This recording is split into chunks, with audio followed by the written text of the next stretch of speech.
I sat at the Grand Oak conference table, my laptop open in front of me, taking notes as I had at every annual meeting for the past decade. My father, Daniel Harrington, presided at the head of the table, his perfectly tailored suit exuding authority, his salt and pepper hair in its usual immaculate style. My brother Ethan lounged in his chair, scrolling aimlessly through his phone, clearly uninterested in the proceedings. And now, my father's deep voice rang out, "We need to discuss the future leadership of Harrington Enterprises." He let the words hang in the air, his gaze intentionally drifting past me to rest on Ethan. "As you all know, I'm nearing retirement." I kept my expression neutral, my fingers tapping away at my laptop despite the cold rush creeping through my veins. I'd heard this speech countless times before, each version more predictable than the last. "My daughter Isla," he said dismissively, gesturing toward me, despite her enthusiasm, "clearly lacks the necessary business sense to lead this company. Too soft, too idealistic. She's more concerned with charity work than bottom lines." The room shifted uneasily. The board members had witnessed my father's critiques over the years, his ruthless dismantling of every achievement I'd ever earned.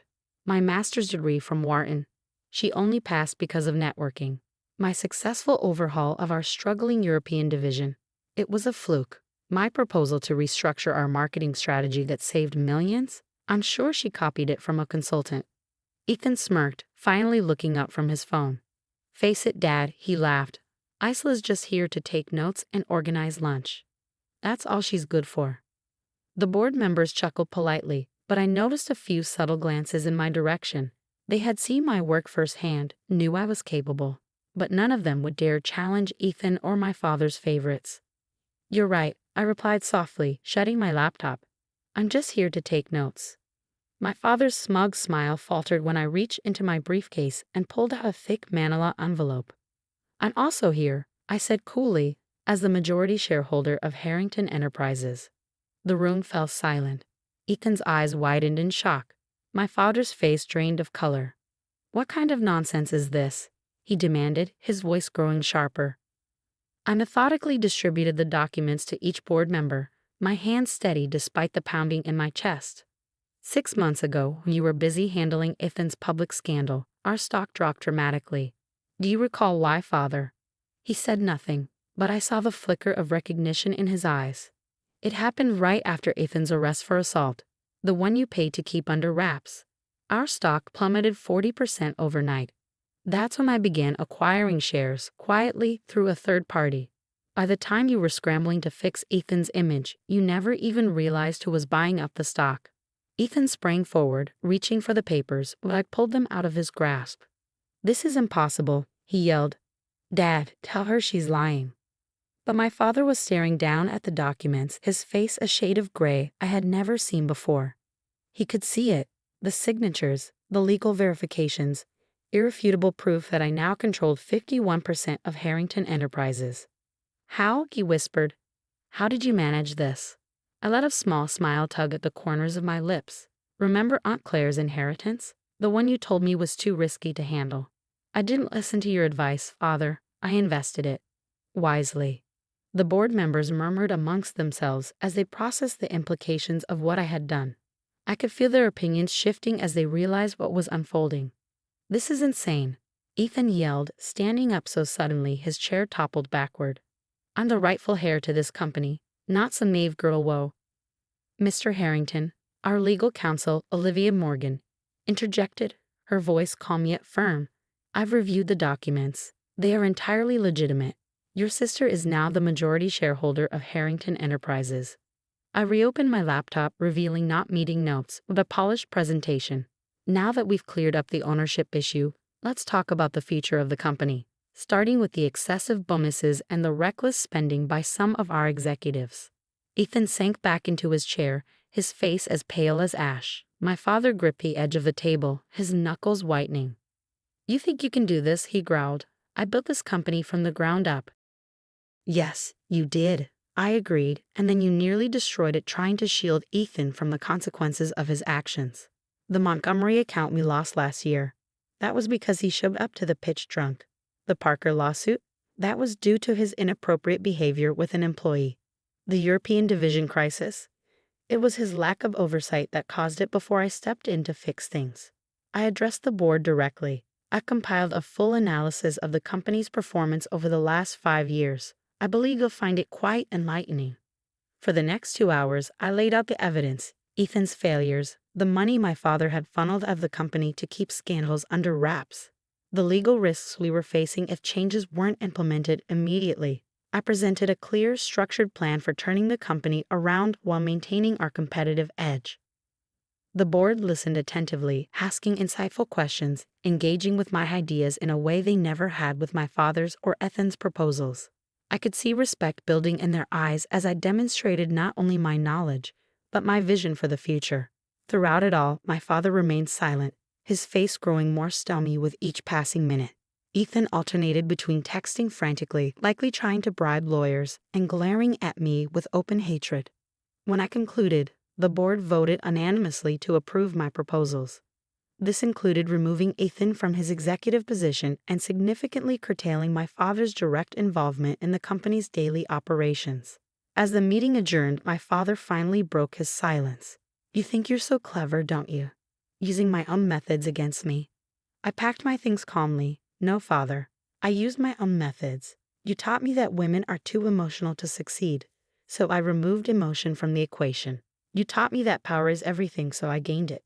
You taught me that loyalty doesn't matter in business, so I stopped letting family blind me to what's right." "I'll take you to court," Ethan spat, waving his phone. "My lawyers." "Your lawyers will tell you to comply," I interrupted. "Unless you want me to release the full documentation on your past indiscretions." "I've been taking notes for years, Ethan. Very thorough notes." I stood smoothing my skirt as I prepared to leave. "You have until the end of the day to vacate your office. Security will escort you out. Father, you'll find the revised contract on your desk. I suggest you read it carefully before deciding whether to contest my decisions." As I turned toward the door, my father called after me, "You'll regret this, Isla. You don't understand how hard it is to run a company this large." I paused, allowing a small smile to cross my lips. "Actually, father, I've been running it for the past 3 years, ever since you entrusted me with a European division.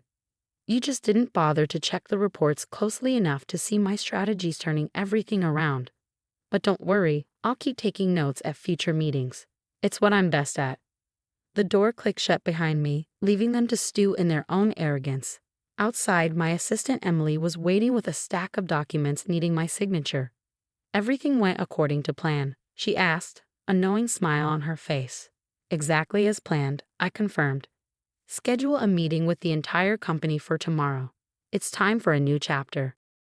The next morning, I arrived at the office early, before the sun had fully risen over the city skyline.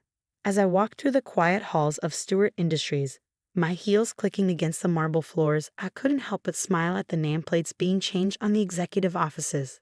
Sarah Stewart, Chief Executive Officer, now adorned the main office door, replacing my father's name of 30 years.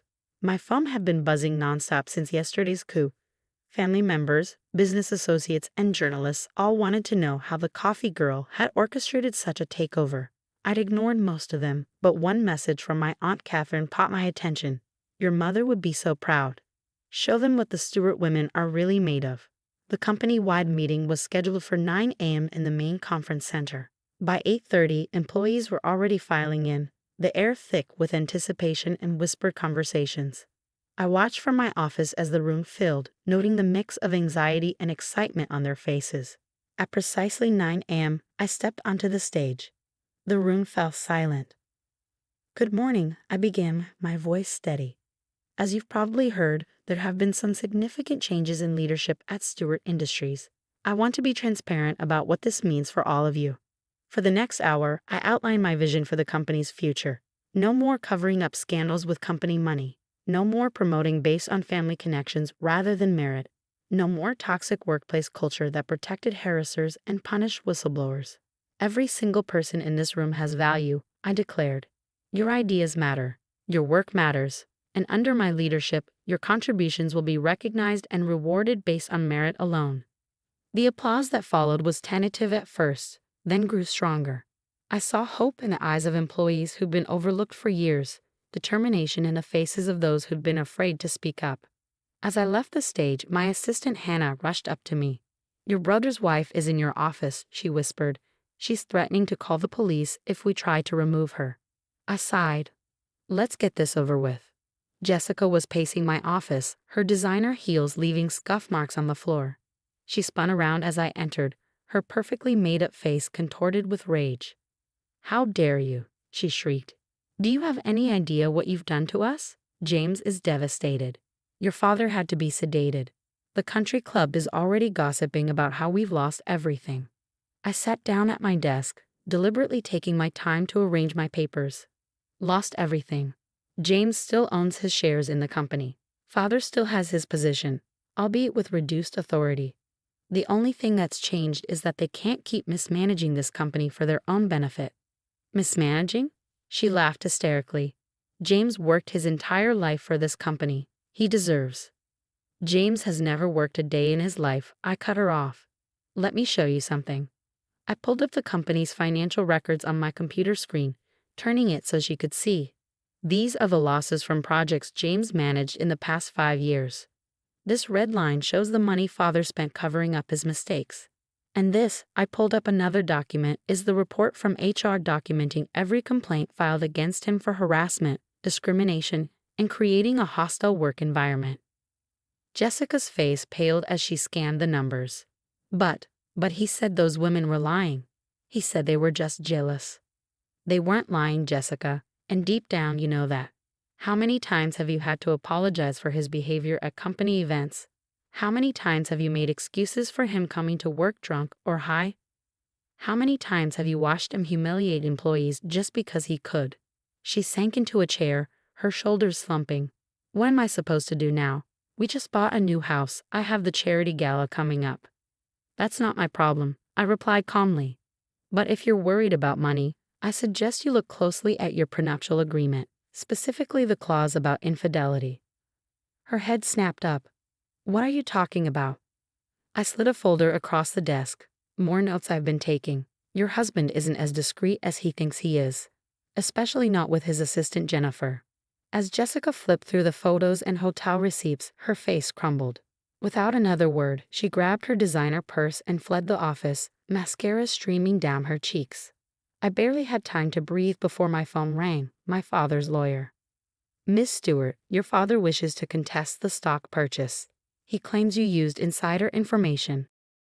"Mr. Patterson," I interrupted, "before you continue, you should know that I have documentation of every questionable financial decision my father has made in the past decade, including the money he diverted from the company to his personal accounts, the false expenses he filed, and the bribes he paid to keep James's scandals quiet. Would he like to open that can of worms in court?"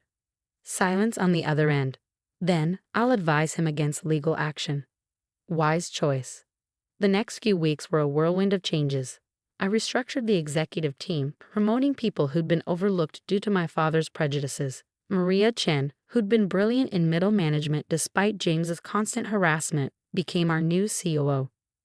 David Thompson, whose innovative proposals had been repeatedly shot down by my father, took over as head of development. The company culture shifted almost overnight. Without James's toxic presence and my father's outdated policies, people began to thrive. Ideas flowed freely in meetings, productivity increased, employee satisfaction scores rose dramatically. 3 months after the takeover, our stock price had increased by 40%. That's when the family started crawling back. First came the cousins, suddenly remembering all the times they'd supported me. Then the aunts and uncles, claiming they'd always known I had potential.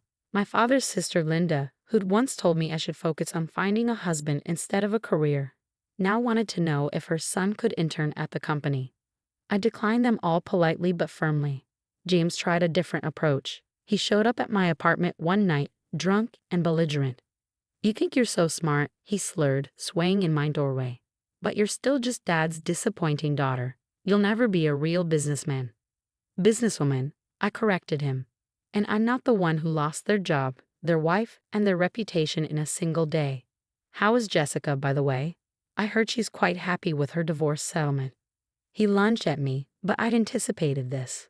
My security team, which I quietly hired after the takeover, appeared instantly, restraining him. add attempted assault to the restraining order. I told my lawyer the next day. 6 months after the takeover, Forbes magazine requested an interview. They wanted to feature me in their 40 Under 40 issue. The photographer suggested taking the photo in the company boardroom, the same room where my father and brother had humiliated me for years.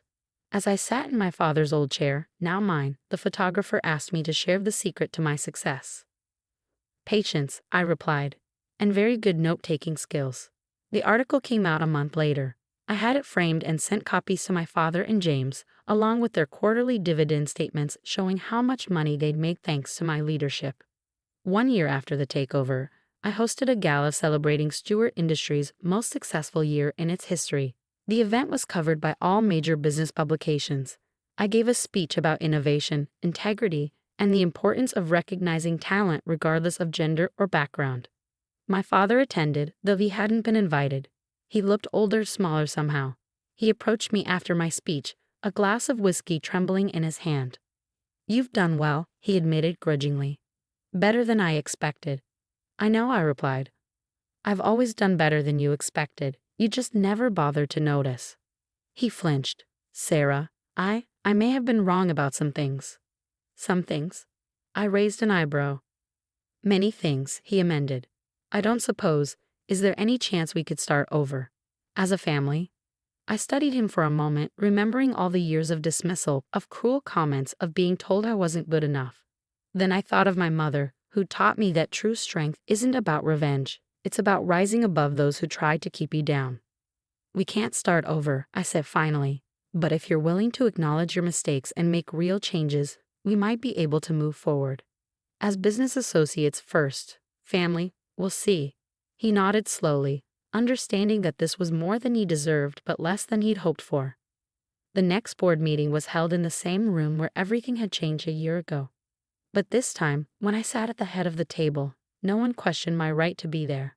When I spoke, everyone listened. My assistant brought in coffee before the meeting started, premium roast served in fine china cups. I caught my father watching as I poured my own cup. "You know," I said conversationally, "it turns out I'm actually terrible at serving coffee, but I'm excellent at running a Fortune 500 company. Funny how life works out, isn't it?" The board members chuckled. Even my father managed a small smile. I opened my laptop, the same one I'd used to take all those careful notes over the years. But now, instead of recording their dismissive comments and cruel jokes, I was presenting our latest quarterly results, our expansion plans, our rising stock prices. The company was thriving. Our employees were happy. Our innovations were making headlines. And the quiet girl they'd underestimated for so long was leading it all. Sometimes, when I work late in my office, I look at that old graduation photo and think about how far I've come. My mother's words still ring true. The best revenge isn't about destroying others. It's about becoming everything they said you couldn't be. And I've become so much more than they ever imagined possible.